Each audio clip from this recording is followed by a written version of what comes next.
नमस्कार दोस्तों, मैं डॉक्टर अमन पांडे अपने यूट्यूब चैनल डॉक्टर अमन होम्योपैथी में आप सबका हार्दिक स्वागत करती हूं। आज मैं बात करने वाली हूं बहुत ही सीरियस बट कॉमन प्रॉब्लम के बारे में, जिसका नाम है पीसीओएस और पीसीओडी। फ्रेंड्स, ये फीमेल की प्रॉब्लम होती है। ये एक ओवेरियन डिसीज़ है जो कि बहुत ही ज़्यादा आजकल महिलाओं में देखने को मिल जा रही है। तो फ्रेंड्स, इसके बारे में आज मैं पूरी डिटेल में बात करूंगी और फ्रेंड्स, इसके बारे में जानना बहुत ही ज़्यादा ज़रूरी है, क्योंकि अगर टाइम पे इसका ट्रीटमेंट नहीं लिया गया तो आगे चल के ये बहुत ही कॉम्प्लिकेशन कॉज कर सकती है पेशेंट्स में। तो फ्रेंड्स, पीसीओडी या पीसीओएस होता क्या है?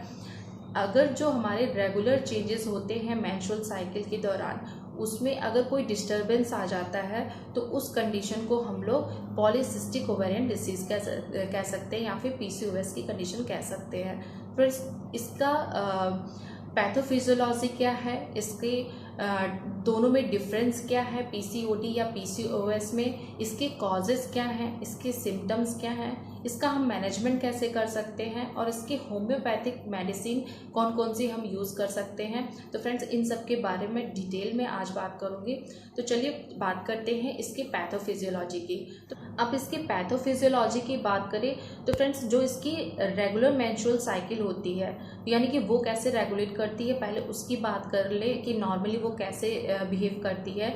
तो फ्रेंड्स, जो ओवरी होती है वो फीमेल रिप्रोडक्टिव ऑर्गन है जो कि पेयर्ड फॉर्म में होती है और जो कि ओव्यूलेशन का काम करती है। तो फ्रेंड्स, मोस्टली पीसीओएस में हमारी ओवरी और ओव्यूलेशन अफेक्ट होता है। जो ओवरी होती है वो हार्मोन रिलीज करती है, प्रोजेस्टेरॉन, एस्ट्रोजन और थोड़ी मात्रा में एंड्रोजन, जिसको मेल हार्मोन भी कहा जाता है, उसको रिलीज करती है। और जो ओव्यूलेशन की प्रोसेस होती है वो अंडर कंट्रोल होती है एफएसएच और एलएच के। एफएसएच क्या करता है, जिसको फॉलिकल स्टिमुलेटिंग हार्मोन कहते हैं, वो फॉलिकल्स को मैच्योर करता है, एग को मैच्योर करने का काम करता है, उसको कंट्रोल करता है। और जो ल्यूटिनाइजिंग हार्मोन होता है वो उसके रिलीज में हेल्प करता है एग के। तो फ्रेंड्स, अगर इसमें डिस्टरबेंस आ जाता है, इस रेगुलर जो प्रोसेस होती है मेंस्ट्रुअल साइकिल के दौरान पूरी, इसमें अगर डिस्टरबेंस आ जाता है तो वो डिस्टरबेंस कैसे आता है उसकी बात। पीसीओएस की कंडीशन में जो ओवरी रहती है उसमें एंड्रोजन हार्मोन यानी कि जो मेल हार्मोन रहता है वो बहुत ज़्यादा बढ़ने लगता है, जिसकी वजह से जो ओवरी रिलीज़ कर रही होती है हार्मोन्स को, उसको वो इनहिबिट कर देता है, जिसकी वजह से जो ग्राफियन फॉलिकल्स होते हैं वो इमेच्योर फॉर्म में रहते हैं। जो एग रहता है वो इमेच्योर फॉर्म में बनने लगता है उसमें, और वहाँ पे फ्लूइड फिल्ड स्ट्रक्चर उसका बनने लगता है ओवरी में। तो जिसकी वजह से ओवरी और इनलार्ज होने लगती है और ओव्यूलेशन नहीं होता है वहाँ पे। तो ओव्यूलेशन नहीं होने की वजह से जो एफएसएच रहता है हार्मोन, एलएच रहता है, एस्ट्रोजन रहता है, ये सारे हार्मोन डिस्टर्ब हो जाते हैं, जिसकी वजह से वहाँ पे सिस्ट की कंडीशन बन जाती है ओवरी में। तो जिसको हम लोग पॉलीसिस्टिक ओवेरियन सिंड्रोम या डिसीज कहते हैं।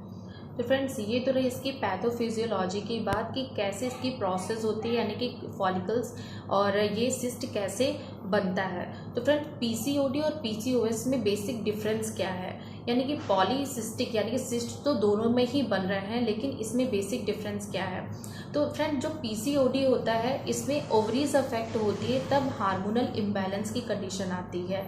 और पीसीओएस के केस में क्या होता है कि इंडोक्राइनल इश्यूज हो जाते हैं, उसकी वजह से ओवरी में सिस्ट बनना स्टार्ट हो जाते हैं। तो फ्रेंड्स, ये तो इसका बेसिक डिफरेंस है, लेकिन आगे और भी डिफरेंसेस की बात मैं करूँगी। तो जो फ्रेंड्स, अब इसके सिम्टम्स की बात करें तो सबसे पहला इसका जो सिम्टम्स हम लोग को देखने को मिलता है इरेगुलर पीरियड्स।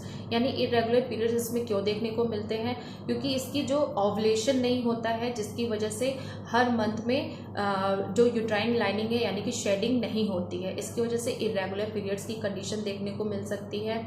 डिलेड पीरियड्स यानी कि एमिनोरिया की कंडीशन देखने को मिलती है कि 2-3 महीने या 4 महीने तक पीरियड नहीं आता है, तो डिलेड मेंस्ट्रुएशन की भी सिम्टम्स देखने को मिल सकते हैं। स्कैंटी मेंसेस मिल सकते हैं या फिर हैवी ब्लीडिंग की भी कंडीशन मिल सकती है, क्योंकि एमिनोरिया की कंडीशन रहती तो बहुत दिनों तक पीरियड नहीं आने की वजह से यूट्राइनल लाइनिंग बहुत बहुत ही ज़्यादा बन जाती हैं और फिर जब उसकी शेडिंग होती है तो बहुत ही ज़्यादा हैवी ब्लीडिंग होती है। तो ये भी सिम्टम्स हमको देखने को मिल सकते हैं। वेट गेन की कंडीशन मिलती है कि ओबीस रहता है पेशेंट। हर्सुटिज्म यानी कि मेल की तरह उसको हेयर्स आने लगते हैं, यानी कि जहाँ पे मेल को हेयर्स होते हैं उस तरह से फीमेल में हमको देखने को मिलते हैं, जैसे मस्टाच की कंडीशन, बियर्ड की कंडीशन देखने को मिल सकती है। और फ्रेंड्स इसके साथ साथ उसमें डार्कनिंग ऑफ स्किन देखने को मिलती है, मोस्टली उसके नेक पे, ग्रोइन पे और आर्मपिट्स में। तो इन सब कंडीशन में हम लोग को टैग्स की तरह देखने को मिल सकता है।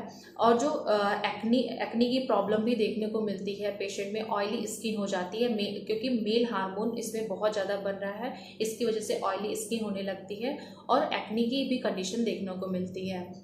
मूड स्विंग्स होने लगते हैं, इरिटेबिलिटी की कंडीशन देखने को मिलती है, हेडेक की कंडीशन देखने को मिलती है। तो फ्रेंड्स ये सारे सिम्टम्स हम लोग को इस पेशेंट में देखने को जनरली मिलते हैं। तो फ्रेंड्स अब इसके कॉजेज़ की बात करें तो सबसे पहला जो मेन कॉज इसका आता है वो है जेनेटिक फैक्टर, यानी कि हेरिडिटरी फैक्टर। इसमें बहुत ज़्यादा प्रोबेबिलिटी है कि अगर माँ को ये प्रॉब्लम है तो बेटी या सिस्टर को है तो ये प्रॉब्लम उसमें देखने को मिल सकती है। सेकंड की बात करें तो एंड्रोजन हार्मोन यानी कि हाइपर एंड्रोजिनेमिया की कंडीशन हो जाती है पेशेंट में, तो ये कंडीशन कॉज हो जाती है पॉलीसिस्ट की।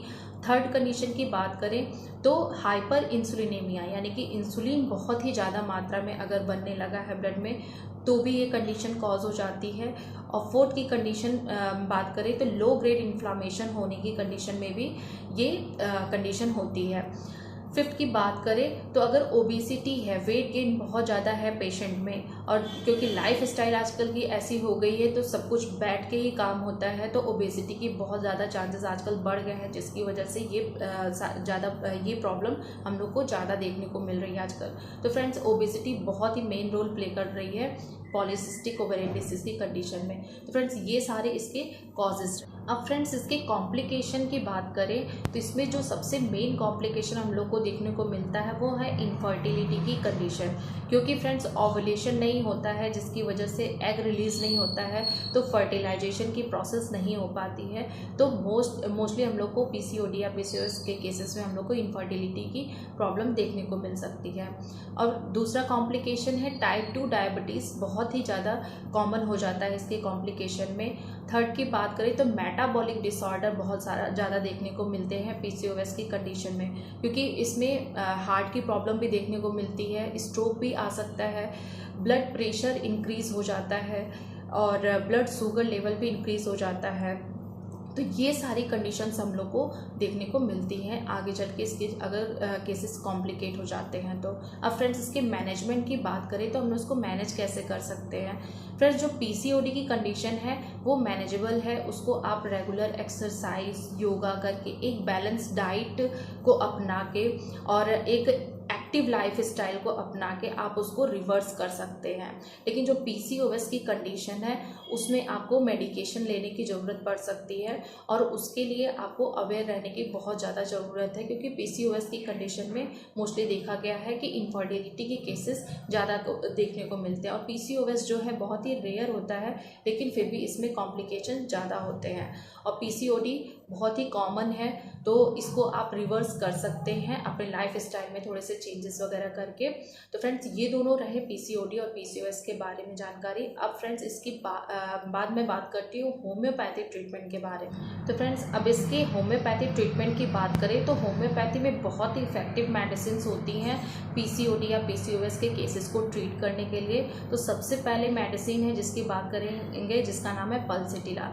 पल्सिटिला फ्रेंड्स उन पेशेंट में इंडिकेटिव है जिसका डिलेड पीरियड आता है या फिर एमिनोरिया की कंडीशन आ गई है पेशेंट में, पेशेंट बहुत ही सेंसिटिव है, बहुत ही वीपिंग टेंडेंसी उसमें देखने को मिलती है, पीरियड उसके बहुत ही इरेगुलर है, पॉलीसिस्ट ओवेरियन डिसीज़ की कंडीशन देखने को मिल रही है, तो उस केस में हम लोग पल्सेटिला 200 हफ्ते में एक बार अगर देते हैं पेशेंट को तो बहुत ही अच्छे रिजल्ट देखने को मिलते हैं। सेकंड मेडिसिन है सीपिया ऑफिसनलिस। फ्रेंड्स, सीपिया एक बहुत ही इफेक्टिव मेडिसिन है, फीमेल रेमेडी है, जो कि हार्मोनल डिसऑर्डर के लिए बहुत ही अच्छा वर्क करती है। अगर पेशेंट जो आता है उसको बियरिंग डाउन सेंसेशन रहता है पेशेंट को, और बहुत ही स्कैंडी या फिर डिलेड पीरियड की कंडीशन है, पेशेंट को पिगमेंटेशन की प्रॉब्लम है, फेशियल हेयर है, तो इस कंडीशन में सीपिया बहुत ही अच्छा वर्क करती है।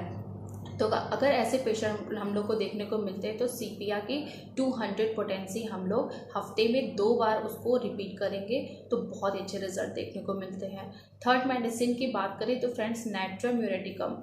नेट्राम्यूर एक बहुत ही अच्छी मेडिसिन है अगर पेशेंट में एक्ने की कंडीशन है, हेयर फॉल की कंडीशन है, हेयर थिनिंग की कंडीशन है, पेशेंट बहुत ही सैड रहता है, बहुत ही एंग्विश रहता है, इरिटेबल है, तो उस केस में नेट्राम्यूर अगर हम देते हैं तो बहुत ही अच्छे रिजल्ट देखने को मिलते हैं। तो नेट्राम्यूर की 200 पोटेंसी हम लोग हफ्ते में एक बार देंगे पेशेंट को, बहुत ही अच्छे रिजल्ट देखने को मिलेंगे।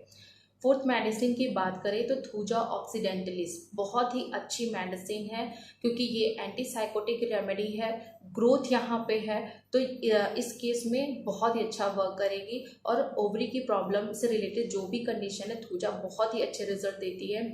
तो अगर पेशेंट में हर्सुटिज्म की कंडीशन है, यानी कि फेशियल हेयर ग्रोथ है, बियर्ड की कंडीशन है, तो इस केस में हम लोग थूजा देंगे तो बहुत ही अच्छे रिजल्ट देखने को मिलेंगे। तो थूजा की 200 पोटेंसी हम लोग हफ्ते में 2 बार रिपीट करेंगे, इसको बहुत ही अच्छे रिजल्ट देखने को मिलेंगे। तो फ्रेंड्स, ये थी कुछ होम्योपैथिक मेडिसिन। तो फ्रेंड्स, इसका अगर इंडिकेटेड सिम्टम यानी कि जो पेशेंट है उसका सिम्टम और इस मेडिसिन का सिम्टम अगर मैच होता है तो उस मेडिसिन को अगर हम पेशेंट को देते हैं तो बहुत ही अच्छे रिजल्ट देखने को मिलते हैं। तो फ्रेंड्स, इस तरह हम लोग सिमिलम निकाल के पेशेंट को अगर प्रिस्क्राइब करते हैं मेडिसिन तो बहुत ही इफेक्टिव रिजल्ट मिलते हैं और पेशेंट बहुत ही जल्द ठीक हो जाता है इस प्रॉब्लम से। तो फ्रेंड्स, आपको आज का वीडियो कैसा लगा कमेंट में ज़रूर बताइएगा, और प्लीज़ मेरे वीडियो को लाइक, शेयर और सब्सक्राइब जरूर करिएगा मेरे चैनल को। Thanks for watching.